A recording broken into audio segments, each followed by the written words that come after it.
ये जो प्लेन है 4 देशों से गुजरा, लेकिन भारत में ही इसे जानकारी दी गई कि जो ये प्लेन है इसमें ZF2401 इसमें बम हो सकता है, और इसी की संभावना को और किसी भी अनहोनी की आशंका को टालने के लिए अभी भी लगातार जांच जारी है। एनएसजी की टीम उस विमान की लगातार तलाशी ले रही है। कुछ देर के बाद दिल्ली से भी एक टीम जो है वो वहां जामनगर पहुंची थी एनएसजी की, और लगातार उसमें जो है जांच की जा रही है ताकि किसी भी अनहोनी की संभावना को भी टाला जा सके। अब ये एक और जानकारी जान लीजिए, आखिर ये खबर इतनी बड़ी क्यों हो जाती है, इतनी अहम क्यों हो जाती है? क्योंकि रूस यूक्रेन में 11 महीने से युद्ध चल रहा है और रूस और यूक्रेन एक दूसरे पर लगातार हमला कर रहे हैं, एक दूसरे के हितों को नुकसान पहुंचा रहे हैं। तो इसलिए भी ये खबर काफी अहम हो जाती है। फरवरी 2022 से ही ये जंग लगातार चल रही है और तब से लेकर दोनों देश एक दूसरे पर हमले कर रहे हैं। लड़ाई सिर्फ यूक्रेन में ही नहीं, पूरे दुनिया भर में भी लड़ी जा रही है, क्योंकि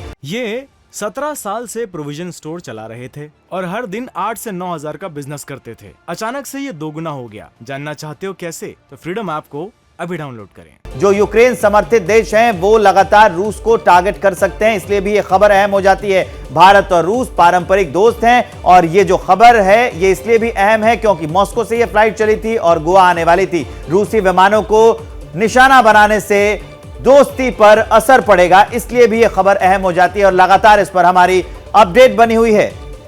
बिल्कुल, लगातार एबीपी न्यूज पर हम अपने दर्शकों तक सारे अपडेट्स पहुंचा रहे हैं और हमें ज्यादा जानकारी के साथ रवि हमारे साथ लगातार जुड़े हुए हैं। रवि, अगर अभी की बात हम करें तो 8 घंटे लगभग हो चुके हैं, जांच लगातार की जा रही है। क्या इस बारे में कोई खबर कि कब तक क्लियरेंस मिल जाएगा? और जैसे ही क्लियरेंस मिलता है क्या जो विमान है वो जामनगर से गोवा के लिए उड़ान भर सकेगा?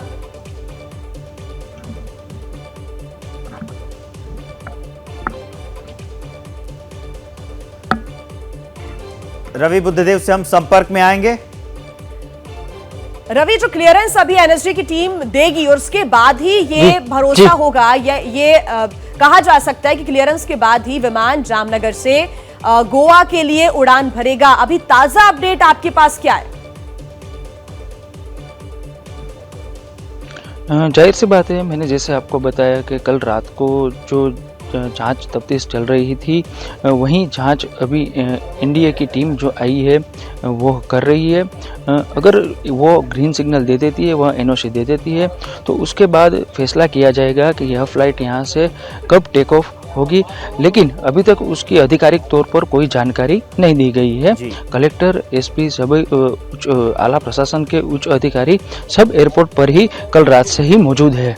जी, लगातार अधिकारी मौजूद हैं। 3 एसपी वहां पर पहुंच चुके हैं और भी जितने अधिकारी हैं वो वहां पर पहुंच रहे हैं। एनएसजी की 2 टीमें हैं। एनएसजी की जो टीम है वो लगातार पूछताछ कर रही है और जांच भी कर रही है। जो रूस का विदेश मंत्रालय है उससे भी संपर्क साधा गया, उससे भी लगातार जानकारी साझा कर दी जा रही है। और जो बाकी ZF2401 जो फ्लाइट है जो मॉस्को से चली थी, तो ये जो फ्लाइट है वो उसकी जो इस कंपनी की जो बाकी फ्लाइट्स है उनकी जांच भी इस खबर के आने के बाद सघन कर दी गई, तेज कर दी गई और उसकी जांच भी अब मॉस्को में होने लगी है जो वहां से निकले थे।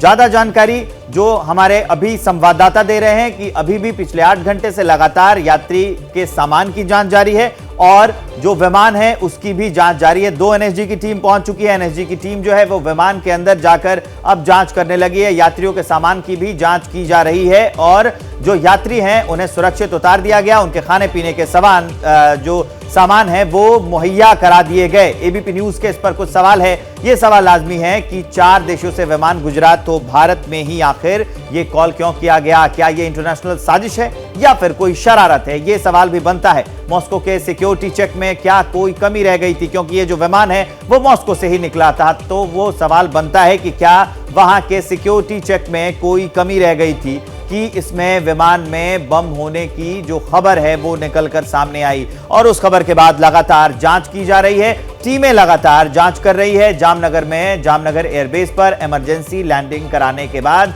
लगातार टीमें जांच कर रही है। जी और हाँ। विवेक, लगातार आप क्योंकि कल रात से ही इस पूरी घटना पर अपनी नजर बनाए हुए हैं, हर पल का अपडेट दर्शकों तक पहुंचा रही है। जो पहली सूचना थी विवेक, वो कब मिली और अभी तक की जो स्थितियां हैं वो लगातार हमें रवि बता रहे हैं, लेकिन कल रात 9:49 पर क्या हुआ था विवेक?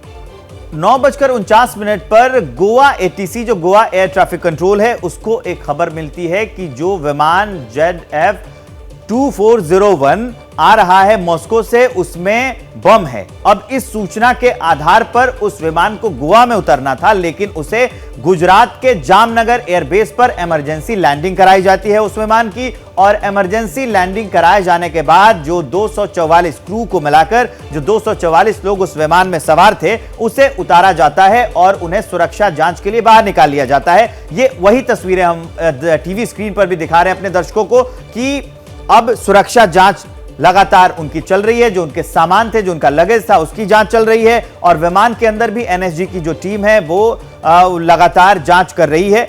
इस पर लगातार हमारी कवरेज भी बनी हुई है। ये जो पूरी खबर है ये अहम इसलिए भी हो जाती है क्योंकि भारत और रूस के बीच में जो व्यापारिक संबंध है वो काफी अहम है और वैश्विक मंचों से भी लगातार, और पूरे दुनिया को पता है, पूरे विश्व को पता है कि भारत और रूस के बीच का जो दोस्ताना रिश्ता है वो काफी अहम है। तो उसको भी खराब करने के लिए ये जो है ये हरकत की जा सकती है। और इस पर अपडेट फिलहाल ताजा ये है कि लगातार जो है जांच की जा रही है। पिछले 8 घंटे से जांच जारी है। सभी यात्रियों को उतार लिया गया है और उनके लिए जो है खाना पीना मुहैया करा दिया गया है। बिल्कुल, और हमारे सहयोगी रवि हमारे साथ लगातार जुड़े, उन्होंने तमाम अपडेट्स हम तक साझा किए। बहुत शुक्रिया रवि आपका तमाम जानकारी के लिए। ये 17 साल से प्रोविजन स्टोर चला रहे थे और हर दिन 8 से 9 हजार का बिजनेस करते थे। अचानक से ये दोगुना हो गया। जानना चाहते हो कैसे? तो फ्रीडम ऐप को अभी डाउनलोड करें। क्या मजबूरी है मेरी, बताइए। मैं अभी आपको बताती हूँ कि मैंने ओए होए होए होए नमकीन के चटकारे लेते हुए टकटकी मार के डिबेट शो को पॉज रिपीट कर करके देख रहे हैं जोगिंदर जी। इनकी तरह आप भी देखें अपनी फेवरेट डिबेट्स को रिपीट कर और डाउनलोड कीजिए एबीपी लाइव ऐप अपने स्मार्ट टीवी पर।